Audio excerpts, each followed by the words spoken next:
Harlem did not explode when Bumpy Johnson died. It froze.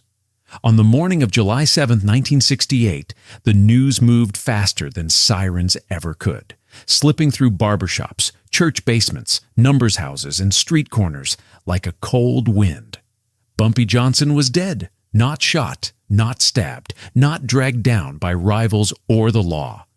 He collapsed in the Wells restaurant on 126th Street, a plate of eggs untouched in front of him, his heart finally deciding what bullets and prisons never could. For a man who had lived his entire life in defiance of authority, the stillness that followed was the loudest response Harlem could give. Inside Wells, the chair sat empty, pushed slightly back from the table as if he might return at any moment. The waitresses didn't rush to clear it. No one told them to. They just knew better. Outside, traffic slowed without instruction. Men who had crossed the street to avoid him now stood quietly on the sidewalks, hats lowered, eyes distant. Harlem had lost its gravity. Everything felt off balance.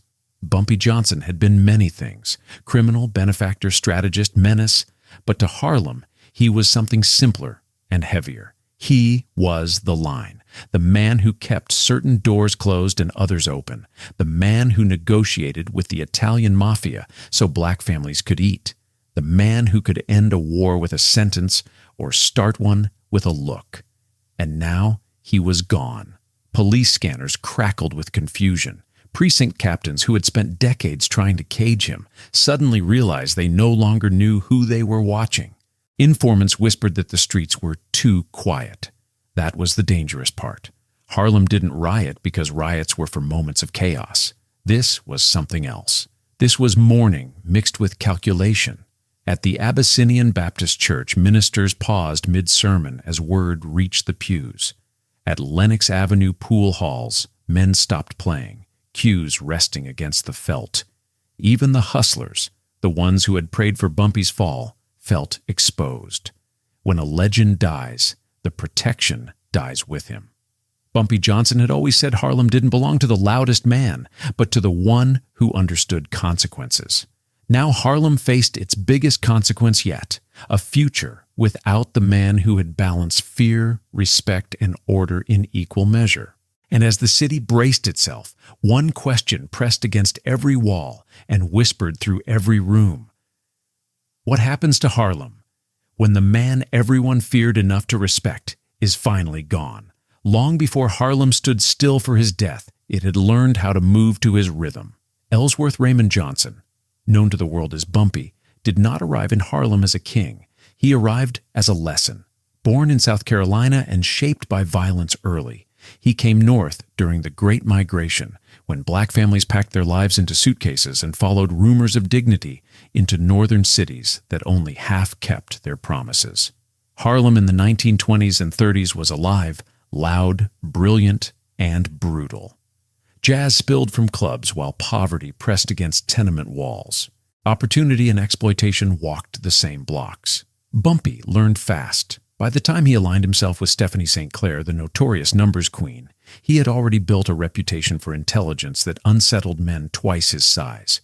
He read poetry in prison. He spoke calmly while others shouted.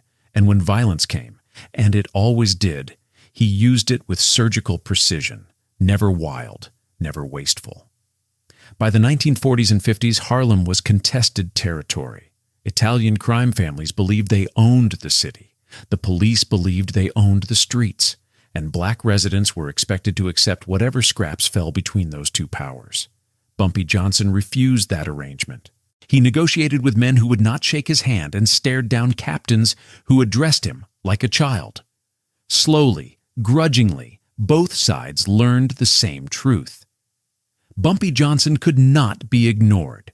He understood that power wasn't about noise, it was about leverage.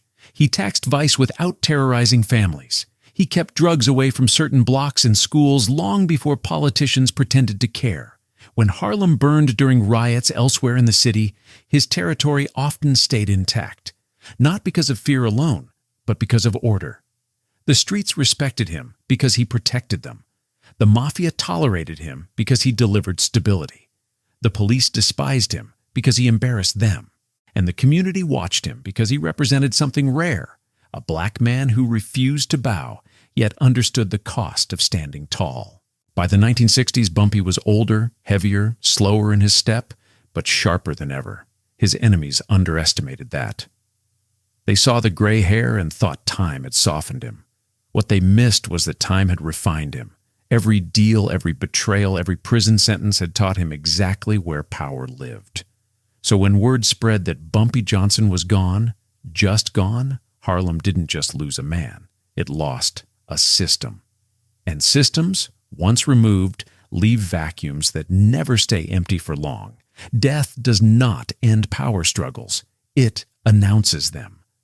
Within hours of Bumpy Johnson's passing, men who had spent years waiting for his shadow to lift began stepping into the light. Some did it carefully, others did it loud. All of them did it too soon. The police moved first. Precinct commanders ordered extra patrols through Harlem, not for protection, but for presence. Squad cars rolled slower, lingered longer.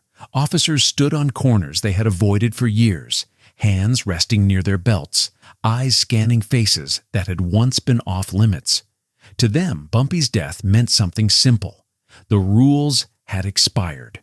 Word reached the street almost immediately. Numbers runners whispered that cops were shaking people down again. Club owners said vice squads were asking questions they hadn't dared to ask last week. A captain at the 28th Precinct was overheard saying, "Let's see who's really in charge now." That question hung over Harlem like a challenge. Then came the opportunists. Small-time crews started testing boundaries, running dice games without permission, moving product onto blocks that had once been protected. One group tried to muscle a local shop owner on Lenox Avenue, assuming the old rules died with the old man. They were wrong, but not quickly enough to stop the damage. And through it all, the community watched. Church elders remembered the riots of the past. Mothers remembered the nights when Bumpy's word had kept their sons alive. The younger generation, raised on stories of his calm authority, wondered whether those stories still carried weight without the man himself. The mafia watched too. In back rooms downtown, Italian bosses assessed the situation with cold interest. Bumpy had been a problem, but he had also been a solution. He kept Harlem profitable without chaos. Now they faced a choice: install someone new or let the streets burn until a leader emerged. Neither option promised peace.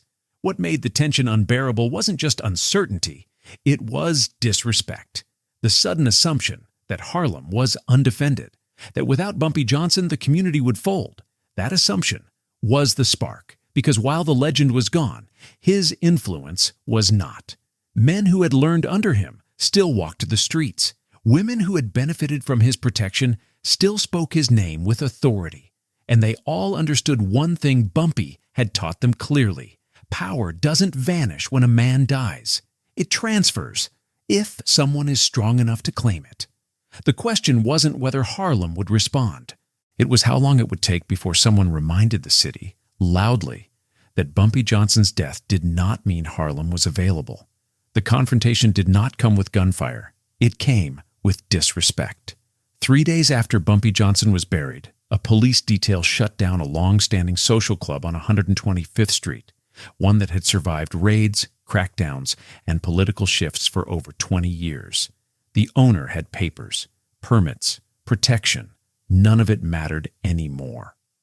A lieutenant stood in the doorway, thumbs hooked into his belt, voice raised just enough for the crowd to hear.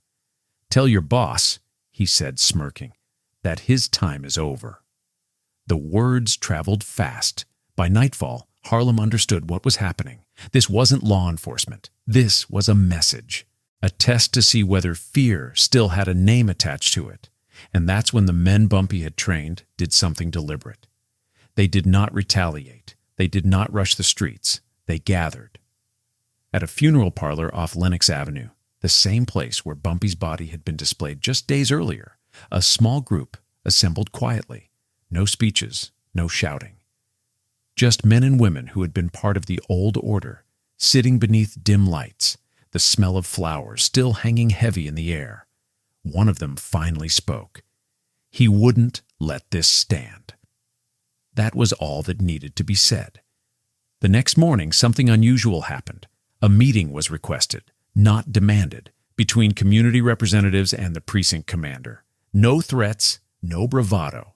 Just a calm request delivered through channels Bumpy himself had used for years.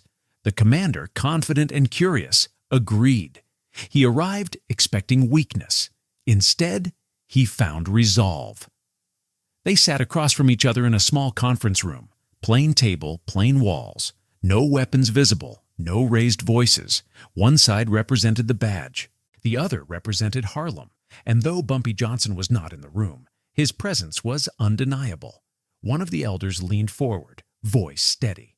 "For years," he said, "this neighborhood had rules. Those rules kept order. You benefited from that." The commander laughed softly. "Your enforcer is dead." The room went quiet. Another man spoke, someone younger, sharper.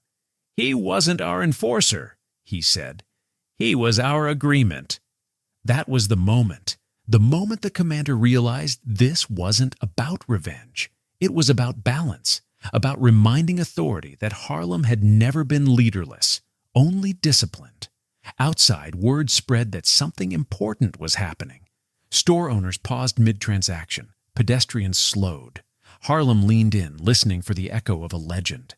Because this confrontation would decide whether Bumpy Johnson's death marked the end of an era or the proof that his power had outlived him. The meeting ended without handshakes. That, by itself, said everything. The precinct commander left the room with the same stiff confidence he had entered with, but it didn't follow him out the door. By the time he reached the hallway, the weight of what had been said had settled in. Harlem hadn't begged, it hadn't threatened. It had reminded him of something law enforcement hated to admit. Order had existed here long before the sirens, and it could exist again, with or without their cooperation. Within 48 hours, the pressure shifted. The social club on 125th quietly reopened. No announcement, no headlines. The padlock disappeared, replaced by a familiar doorman who nodded instead of smiled. Police patrols continued, but the posture changed. Less lingering, fewer stop and frisks, no more public challenges meant to humiliate. The message had been received. Even downtown, conversations adjusted. Italian intermediaries reached out through old channels, careful and respectful. They didn't ask who was in charge. They asked whether the old understanding still applied. The answer came back the same way Bumpy Johnson had always delivered it. Brief, calm, unmistakable. Yes, Harlem noticed. Shopkeepers slept easier. Ministers spoke with more confidence from the pulpit. Mothers felt the streets settle back into a familiar rhythm. Not peaceful, not safe, but predictable. That mattered. In Harlem, predictability meant survival. The police never admitted defeat. They never would. Officially, nothing had changed. Unofficially, everything had. Officers who had once pushed boundaries pulled back. Captains stopped using Harlem as a proving ground. The quiet returned, but this time, it wasn't uncertainty. It was respect. No one declared a new king. That was the point. Bumpy Johnson had never ruled alone.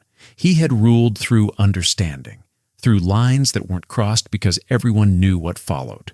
And now those lines were visible again, drawn not in blood, but in memory. Justice didn't arrive with arrests or apologies. It arrived with restraint, with authority recognizing limits, with a community refusing to be treated like abandoned territory. Bumpy Johnson's enemies had expected chaos. His admirers had feared collapse. Instead, Harlem delivered continuity. And in that continuity lived the truest justice of all, the proof that the legend had built something strong enough to stand after him.